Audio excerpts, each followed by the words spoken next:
pleasure to introduce the 2024 lecture of the Journal of Pediatric Urology, and we are very lucky and honored this year to have a world-known Italiano-American lecturer. There is no need to do a long speech to present Professor Tony Caldamone. As you all know, his outstanding contribution to the development of international pediatric urology.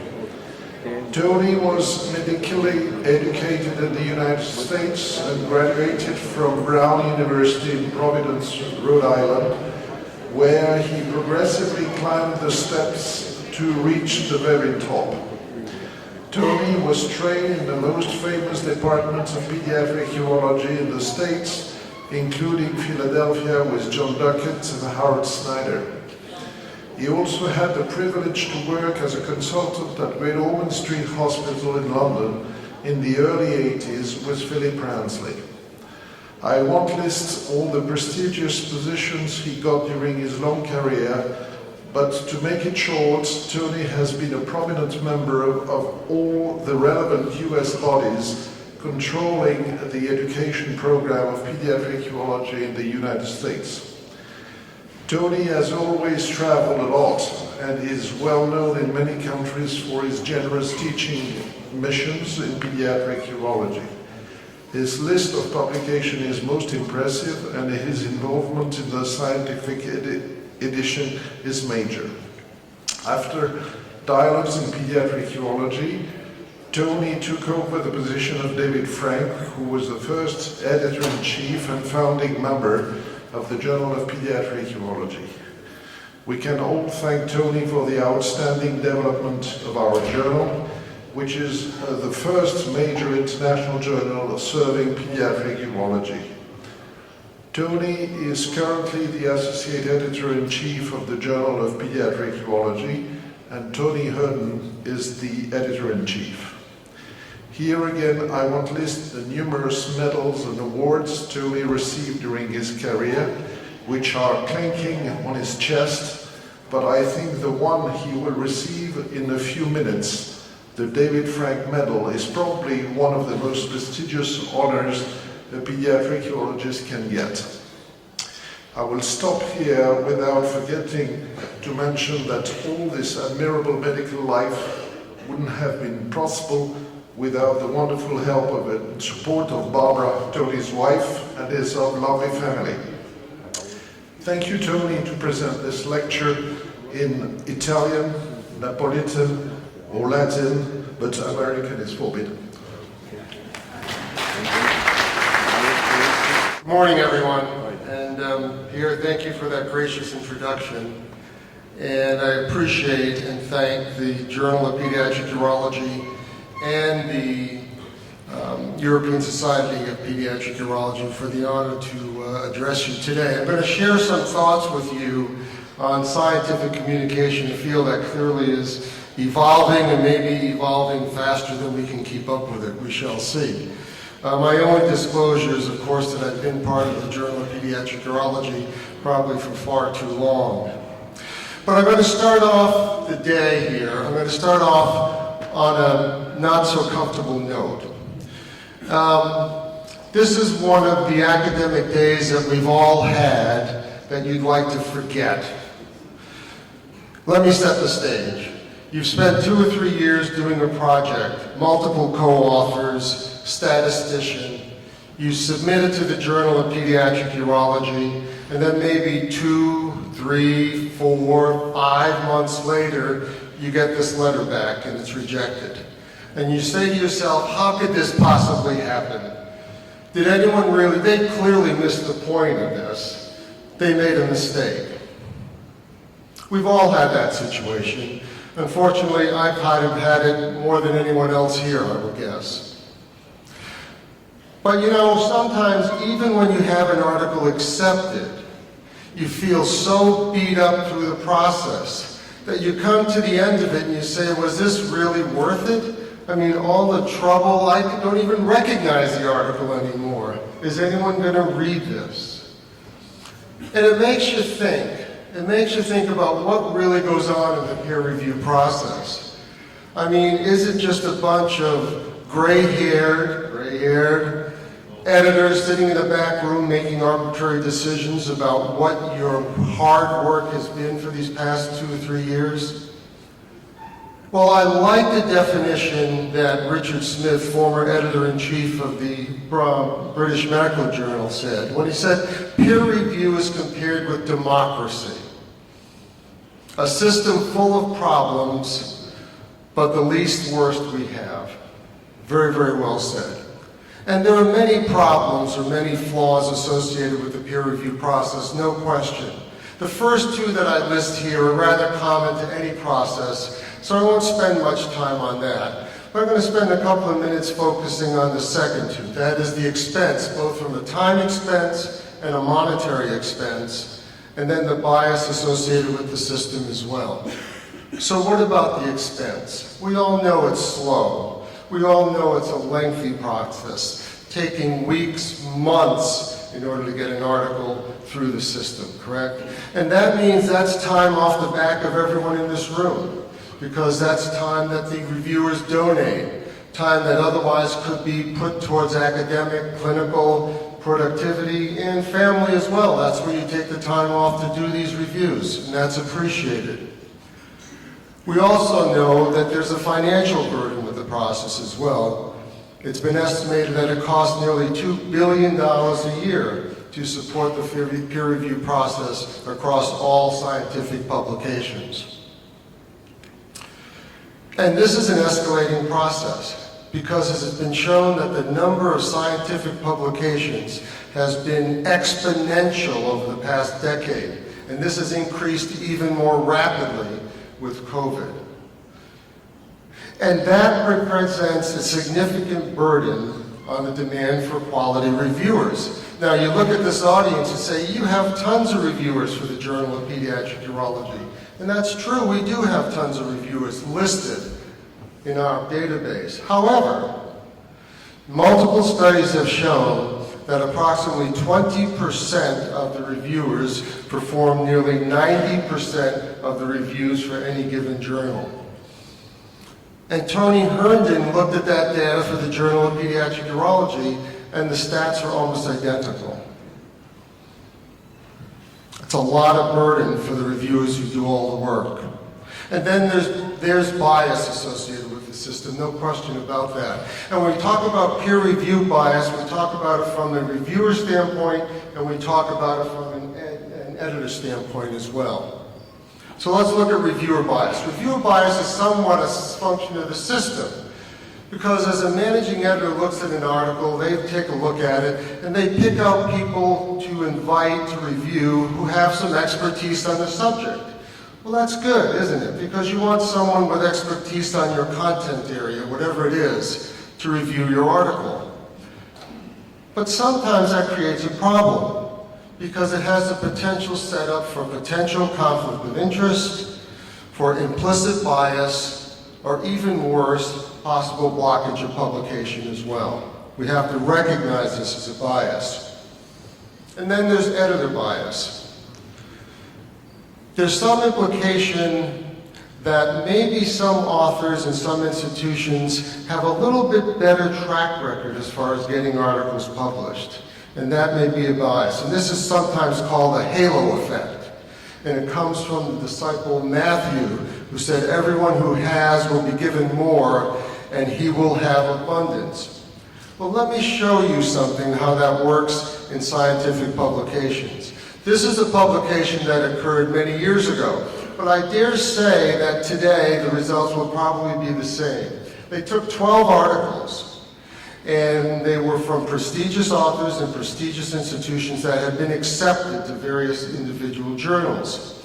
They changed the name of the authors, they changed the name of the institutions, they fiddled a little bit with the title, they fiddled a little bit with the abstract and the conclusions, and then they submitted it to the same journal that had accepted it.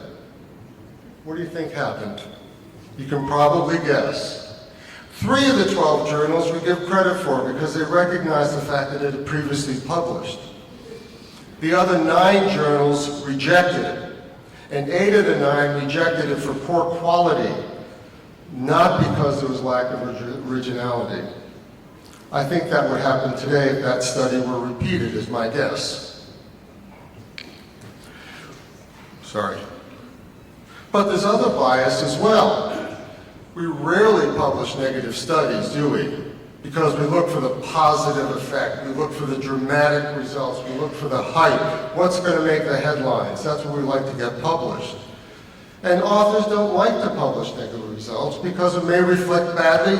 I mean, if Tony Macedo publishes a paper on headless-status repairs and gets 99% results, I use the same technique and I get 50% excellent results. Is that because the technique's bad or because my surgery's bad? Take your pick. I don't know. And how many times have you seen this in a review? This adds nothing new to the literature. Right? Because we don't like to publish repeat studies. We don't have room for it. But iteration is not necessarily a bad thing. And finally, this bias. And the impression is that there's bias against the non-native English-speaking authorship. Right? Well, the data is probably true. Because there's a multiple studies have shown that there's a 2.5 increased rate of manuscript rejection from this authorship, as well as a 12 times increased rate of grammar-related revisions. A lot more work, a lot more time, a lot more cost. So, is peer review process fair and consistent? We should ask that question over and over again. Well, honestly, I think we have a lot more work to do. Now, we've discussed the process. I want to spend a few minutes talking about the business model of journalism. And let's compare non-scientific journalism to scientific journalism. They're very, very different, by the way. So non-scientific journalism, here's the way the balance sheet goes. The journal pays the writer, pays the editors, pays to distribute the product, and their profits come from advertisements and their profits come from magazine sales. And a good journal has a profit margin of about 12 to 15%. And it probably doesn't matter who you put on the cover, by the way. It's a little bit different with scientific journalism. What happens? The scientist creates the work, generates his own funding. He gives that work freely to the publisher, including the copyright. The bulk of the editorial process, it's all of us, the reviewers. Journal pays nothing for that whatsoever. Then the publisher sells that product back to the institutions, the government, the libraries that originally funded the research anyway.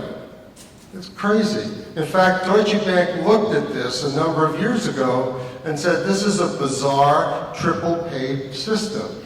It's really nuts. It may be really crazy, but it's very profitable.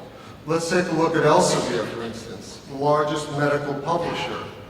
I probably shouldn't say something about the hand that feeds us, but I have to. So Elsevier's profit margin in 2022 was over $1 billion, profit margin. That represents a 40% profit margin, greater than Apple, greater than Google, and greater than Amazon that year. Incredible. Not a bad investment, right? Right. But you all already gave the office, so you're not going to donate to them, that's for sure. And there has been some pushback on this, I have to say. So you might recall last May, if I'm not mistaken, that 40 editors of the Journal of Neuroimage, formerly under Elsevier, requested that Elsevier drop their fees for open access.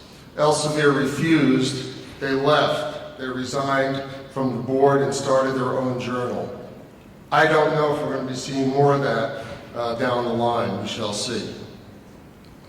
But if you couple the flaws of peer review that we discussed, and you couple it with the profitability of scientific publication, that should lead us down a natural path towards open access. And open access theoretically is a good process. It's an egalitarian prototype. Why not make scientific publications and research free to everyone who needs to use them? Open access has been shown to increase citations, and even those articles that start off behind a paywall and then are brought into open access have an increase in their citation rate as well. And that's good for the journal, and that's good for the authors as well. And theoretically, at least, peer review should be maintained in that process. However, it does come with a cost. And the cost is in terms of what's referred to as article processing charges. And the average journal charges about $2,500 to have a product, to have an article published in open access. And you have to factor that in to grants right from the start these days if you expect to have this in open access. Is there a model that we can use, have free access to scientific publication? This has been tried. Some of you may be familiar with a Kazakhstani computer programmer by the name of Alexandra Elbakian. A hacker, basically. A brilliant hacker, I might say. And she started a website called Sci-Hub. And at one point, nearly 90% of all scientific publications were freely accessible on Sci-Hub. That number has dropped down a bit, only because there have been a couple of countries that have put an injunction on this type of activity, since it basically is illegal. If you want to hear more or learn more about this, I'd suggest you take a look at this podcast, which I studied. It's only about 45 minutes, but it's brilliant. It talks about Al-Tabakian's efforts in this regard and others who have been less successful, in fact, much more disastrous outcomes. But with any business model, there's a slippery slope. And if you look at these two images, you may say, well, I can't tell which is right side up and which is upside down. Well, that's true with open access and predatory journalism. It can be hard to tell the difference. Predatory journalism is defined as a model like open access that charges for publication, but does not provide what you expect in return, the editorial services and the publishing services that we normally expect with traditional scientific journals. It's a market that's absolutely explosive. There's no one in this room that doesn't get 1, 2, or 3 solicitations a week for a predatory journal asking you to publish in their journal, correct?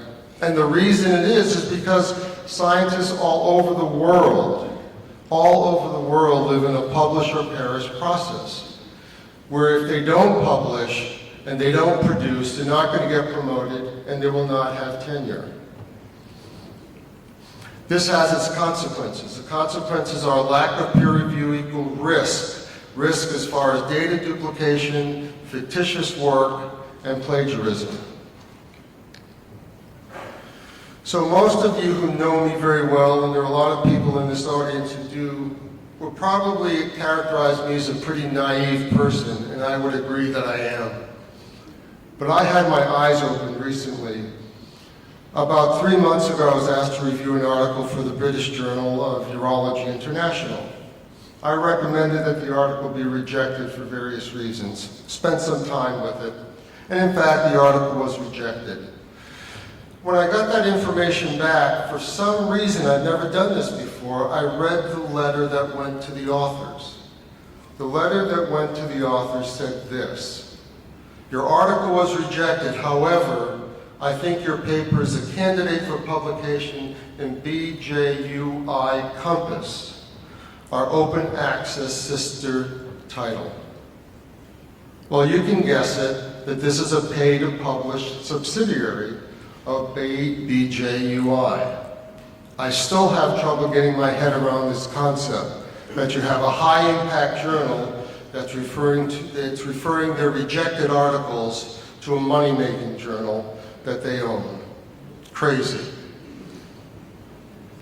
The fact is that the pay-to-publish model is an unstable model. It's been estimated that in 2014, there were nearly 500,000 articles that were published in predatory journals, predatory scientific journals.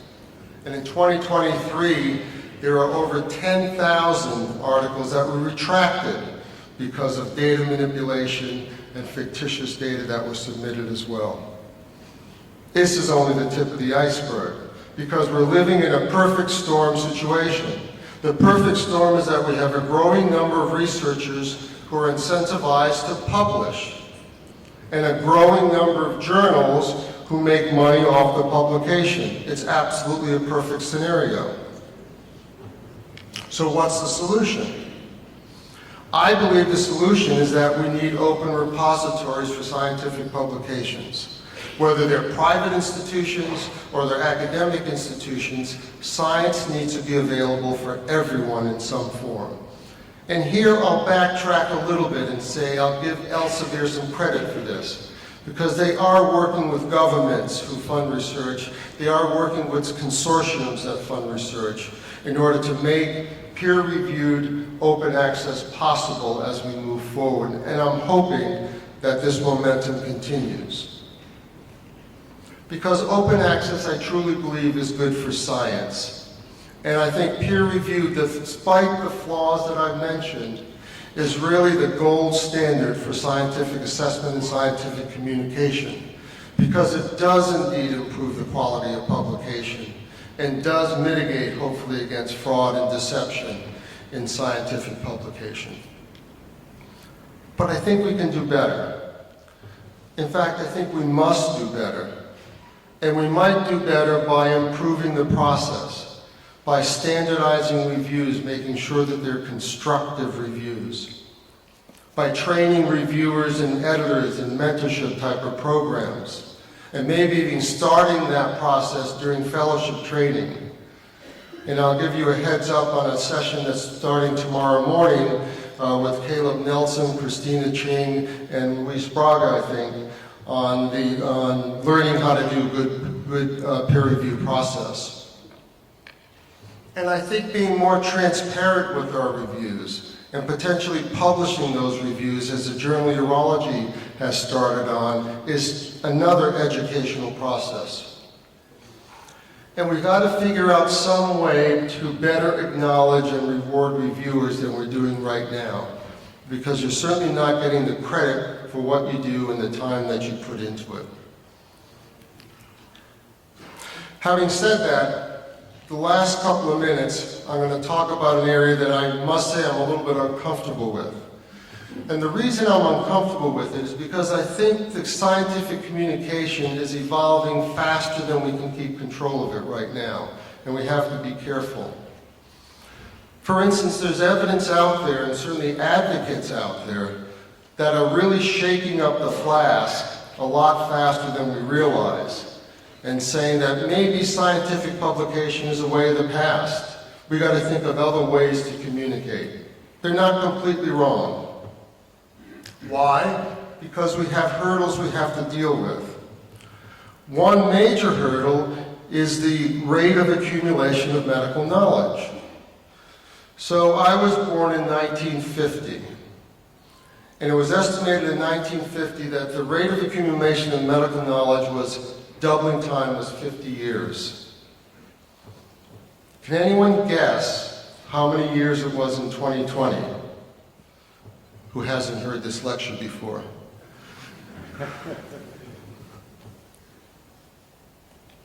73 days. 73 days. I don't know what it is today in 2024. I tried to look it up but did not find it. I'll continue to do that. 73 days, doubling time for medical information. That's a problem. We already showed this graph of how that exponential growth in publication puts a burden on reviewers. But it also puts a burden on information dissemination and how all of us who try to stay relevant clinically and stay current clinically as well. So what are the hurdles that we're facing in scientific communication?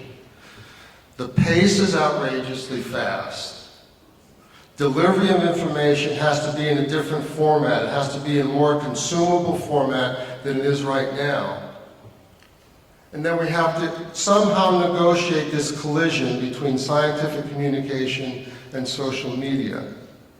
In order to deal with those hurdles, I'll propose 4 basic questions. Who is the consumer? We have to know who the consumer is. How is the information being consumed? Who are the potential authors? And what are their hurdles to scientific communication?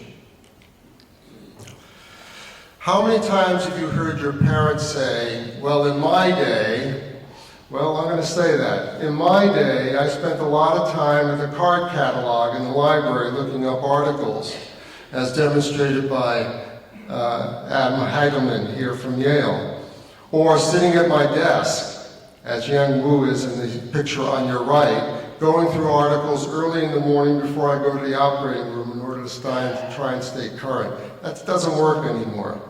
It doesn't work anymore because information today is consumed differently. It's consumed either at point of care or on demand. You're driving to work in the morning, you listen to a podcast. You're in between cases in the OR, and you review something on your phone in order to make yourself relevant and clinically appropriate for the case that you're going to face. It's on-demand point of care. That's where the information needs to be. And there are some journals that are doing a very good job of this, I might say. The Journal of Pediatric Surgery, the Journal of Endourology, have sound bites in order to consume that, put that information into a different package, allow it to be on demand. Or Fargado Kelly's work on putting podcast program together for the Journal of Pediatric Urology. These are steps, maybe baby steps, but steps in the right direction. Now, social media has to be contended with as well. There's no question that social media disseminates information a lot more quickly than we would otherwise. And it has the ability to package information so that it's accessible also. And also provide care and information, provide information at the point of care. That's all possible with social media. And I will be the first to admit that it will raise your platform. It will allow you to access consumers in a larger audience and in a faster way. But it also comes with a price, does it not? The effect of internet and social media on publishing in general has been, in a single word, disruptive. And a lot of journals, a lot of newspapers, a lot of magazines has really fallen by the wayside, not being able to adapt or cope with social media and internet. And there are other risks to social media as well. There's a lot of opinions out there.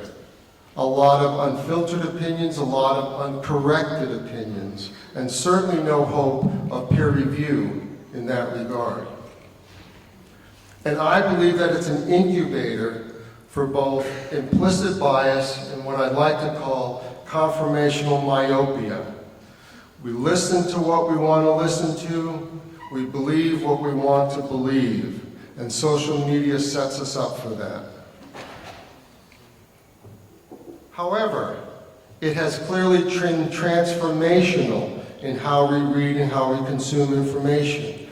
Whereas on the other hand, our scientific method and our scientific manuscript publishing, processing has been relatively unchanged over this time.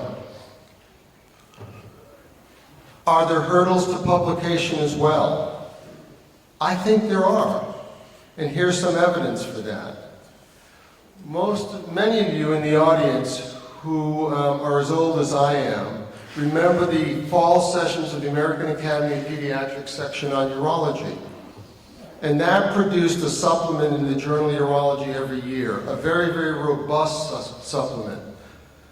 And approximately 85% of presentations at those meetings were submitted for publication. Over 100 submissions just for that issue alone. Let's compare that to the SPU, the Society for Pediatric Urology for Congress. Will we try and solicit manuscripts from that meeting as well? There's about a 30% submission rate, and we're falling now below 30 submissions per year from that meeting. 35. 10 total this year. Thank you for that correction. So clearly, this is a multifactorial problem, but we can't ignore it. There are hurdles here that we have to deal with. In order for journals to survive, they need to adapt. They need to adapt by processing and packaging information differently and by delivering the information in a consumable way. We have to make change. And I have to give credit to this committee, the subcommittee of the Journal of Pediatric Neurology, who spent over a year looking at this for our journal as well, and coming up with various methods that we might consider. And they've made the recommendation to proceed with a pilot program, which is going to be called a narrated PowerPoint, where a short text summary of an article will be produced, followed by narrated slides, and this would go through a peer review process. I think this has the potential of overcoming several hurdles. The author's difficulty in writing and submitting manuscripts, as well as the reader's difficulty in keeping pace with the information in order to stay current. And this project is actually going to be piloted at this meeting from presentations that have been made at this meeting. In the words of George Bernard Shaw, progress is impossible without change, and those who cannot change their mind cannot change anything. Because there's no reason that we should stick to the concept that it's a one-size-fits-all. I think we should be taking into account all potential ways to communicate scientifically, all different formats, and be flexible with the way that we communicate in the future. I can't tell you what peer review and scientific communication is going to look like 10, 15 years from now, but I know for a fact it will take into account artificial intelligence, crowdsourcing, and machine learning as well. And this was very nicely demonstrated in the great session yesterday morning with Bernard Haid and Caleb Nelson and Luke Harper. I hope most of you got to hear that. Getting back to the issue related to the hurdles for non-native English-speaking researchers, it's certainly advantageous to have a single language for scientific communication, but we must recognize that there are disadvantages to that. Disadvantages that give barriers to publication, the time and effort that's required for publication, and the cost. And there's no reason to believe that artificial intelligence can't help that hurdle, can't level the playing field. Because if we don't adopt that as a potential help in scientific communication, all of us are going to be disadvantaged, not just the authors who have more difficulty in publishing. So the challenge is out there. And as this very good article from Toronto Sick Children's mentioned, journals must begin to partner with artificial intelligence. How are we going to utilize the large language formats that are available today and set up the appropriate and transparent guidelines for its utilization? Because we're not going to survive unless we adapt to this challenge. And there's no question in my mind that we have the tools, we have the resources, we have the energy, and we have the expertise in order for this to happen. It has to happen. Thank you very much for your attention this morning. On behalf of the Journal of Pediatric Urology Company, you're used to seeing Philip Ransley, but it's been what a pleasure to award you the David Frank Medal, and you genuinely deserve it. In front of the podium, please.